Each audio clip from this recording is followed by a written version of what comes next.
Our next speaker is Aparna Nambiar. Aparna is a PhD candidate at the Department of Theater, Dance, and Performance Studies in the University of California, Berkeley. Prior to her foray into academia, Aparna sustained a career as a Bharatanatyam and Odissi dancer in Singapore. While working as an arts administrator with the National University of Singapore Center for the Arts, Center for Contemporary Art Singapore, and the National Museum of Singapore. Welcome.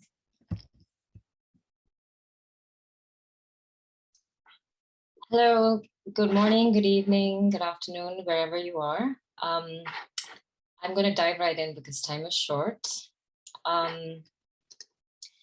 This is a series of stamps that was released in the 60s, where the diverse performing arts of Singapore's constituent races are projected as a way to celebrate its multiracialism.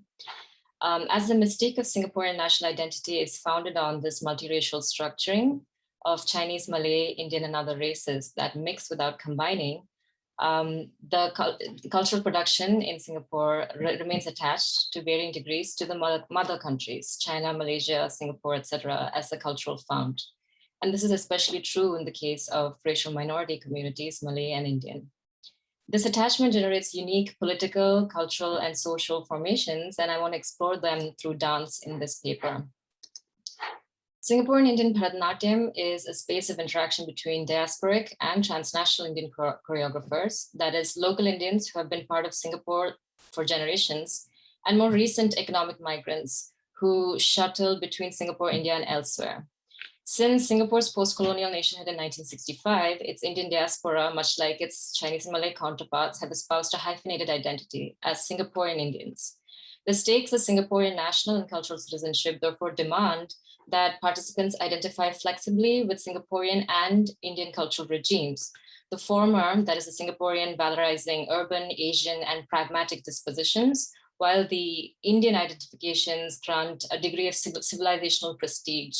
And this is important, especially within the unequal hierarchies of race in Singapore that positions Indians at the very bottom as descendants of coolies, convicts, and plantation laborers.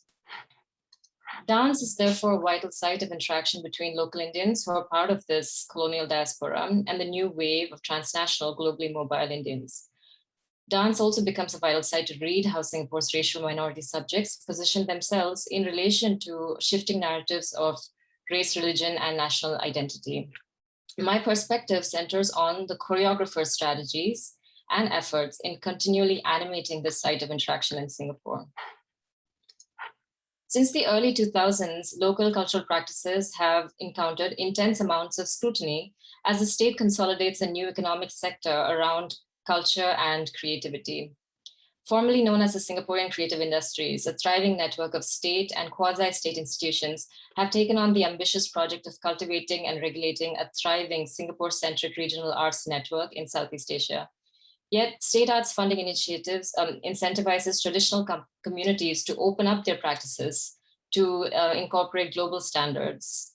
So ethnic cultural practices like Indian classical dance becomes subsumed as a zone of economic regulation and also becomes open to different kinds of governmental intervention. Now I want to link this up to Buddhist diplomacy, which is after all the topic of my paper, partly.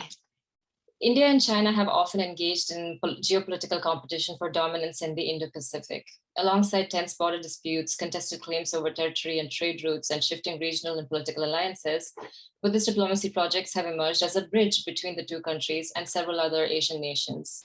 Since the 20th century, both India and China have tutored their Buddhist histories to project and consolidate soft power, as Buddhism's message of nonviolence, tolerance, and open dialogue aligns tidily with liberal humanist ethics that are now considered universal. On the other hand, Buddhism's historical spread has straddled a long-distance trade since time immemorial. This borderless movement of Buddhism through networks of monastic institutions, merchants, and lay worshippers serves as an amenable metaphor for idealized trade and political relations today in the region. This is a map extracted from a particular exhibition that was that describes the Nalanda project that I'll go on to describe in the next slide.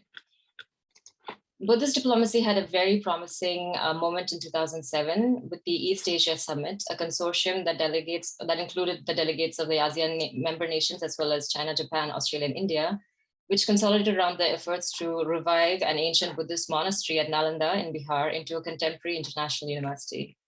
Singaporean efforts featured strongly in this university revival project, which positioned the city-state as a go-between in the inter-Asian solidarity efforts linking China, Southeast Asia, and South Asia. Singapore particularly played into its regional Buddhist histories as a fulcrum upon which the small city-state could leverage contemporary inter-Asian diplomatic ties. In this paper, I draw a line from these diplomatic efforts to a 90-minute Bharatanatyam production in Singapore in 2011 called Anveshana, the Search of Nalanda, which featured Buddhist iconography, themes, and narratives. I make this link because this production was sponsored and developed in the National University of Singapore in alliance with a number of Singaporean cultural institutions, including the Asian Civilizations Museum and the Nalanda Sri Vidya Center at the Institute of Southeast Asian Studies. Anveshana is the first among a handful of Singaporean Bharatanatyam productions that insert Buddhist themes within the technical and poetic language of Indian classical dance, Bharatanatyam. As many of you know, Bharatanatyam is a former Hindu temple and court tradition and is widely considered iconic of the post-colonial Indian nation state and of contemporary Hinduism today. I suggest that Singapore's participation in this Nalanda University Revival project had the inadvertent effect of challenging this Indian national claim on Bharatanatyam as its own dance form, and thereby rendering Indianness as fungible between Buddhist and Hindu religious paradigms. As a dramaturg and one of the many dancers involved in Anveshana, my analysis is based on direct observations of the processes and situations that led up to this production, so I don't make any epical claims per se. Choreographer Shanta Bhaskar uses processes that I call choreographic reassembly that allow multivalent national religious and cultural identifications. As a result of the constraints imposed by the Singaporean neoliberal art ecology, which optimizes culture to meet governmental objectives, economic, social, or geopolitical, choreographers now dismantle and rearrange the ensemble of aesthetic and choreographic elements that inhere in Bharatanatyam and render them as fungible within broader Pan-Asian identifications. Anveshana's choreographer transposes corporeal elements such as angika, the standardized position of limbs, sthanaka, postures, mudras, hand gestures, as well as narrative tropes and genres of poetry, song, and dance used to depict Hindu mythology in traditional Bharatanatyam and exchange them with meditative gestures, iconography, and mythic narratives of Mahayana and Vajrayana Buddhism. It is in this shuffling of existing elements in Bharatanatyam that allows for the dance form to have interchangeable identifications with secular Indian nationalism, contemporary configurations of political Hinduism, as well as Buddhism and varying notions of Asianness more broadly. In other words, careful and considered transposal of elements attended by expert practitioners renders Bharatanatyam as fungible across cultural and national domains. As a masterful navigator of Bharatanatyam's assemblage, Bhaskar crafts intricate and expertly done jatis, which are abstract segments, abhinaya, which are expressive segments, and these allow to elicit rasa, the emotional states, varied emotional states, including compassion, karuna, adbhuta, wonder, courage, vira, shanta, peace. The primary piece in Anveshana is the Adi Buddha Varnam, which depicts many forms of Buddhas in many cosmic universes in Vajrayana Buddhism. It also has a shorter piece that depicts the transformation of the male Bodhisattva Avalokiteshvara into the female one Kuan Yin. It has a shorter piece about the Bodhisattva Tara, and depicts her in many colors. And finally, the production also features and dramatizes westward journeys of Chinese monks, including Xuanzang and Faxian. Choreographic reassembly makes all these identifications efficacious by aligning the narratives with analogs from traditional representations of Hindu gods and mythic characters in Bharatanatyam. However, I want to go beyond these banal implications of choreographic reassembly in service of geopolitical agendas. And I want to center the work of the choreographer and consider this kind of creative work as intricate artistic labor. In considering the technique of choreography as posed by Singapore's Bharatanatyam practitioners and describing them as reassembly, I want to invite the reader to consider Bharatanatyam first as as an assemblage of choreographic and performance elements that can be pulled apart and reordered to materialize diverse cultural affiliations, and also for us to think of it as a global form which has different but deep meanings with Indian diaspora all over the world. If, as I suggest, Singapore's involvement in inter-Asian Buddhist diplomatic initiatives inaugurate Buddhist themes in Bharatanatyam, what goes on to explain the persistence of Buddhist themes in Bharatanatyam, even as these diplomatic projects themselves recede from the Singaporean public sphere?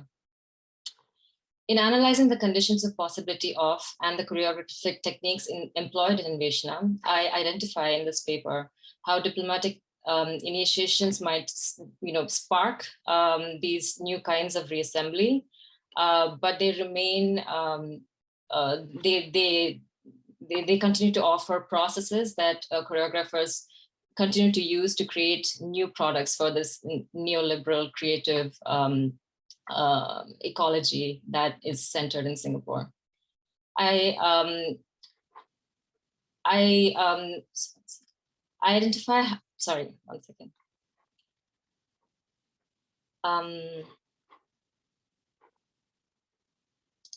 Yes, I diagnose the type of creative work immanent within the neoliberal logic of Singaporean creative industries as that which integrates the intuition of the professional artist with a self-reflexive and problem-solving mindset. In doing so, I characterize the shifts in subjectivity of the Bharatanatyam choreographer in Singapore in this paper, who shifts from their role as guru or master of tradition to an expert of cultural reassembly, materializing the future of traditional dance locally and globally. Thank you.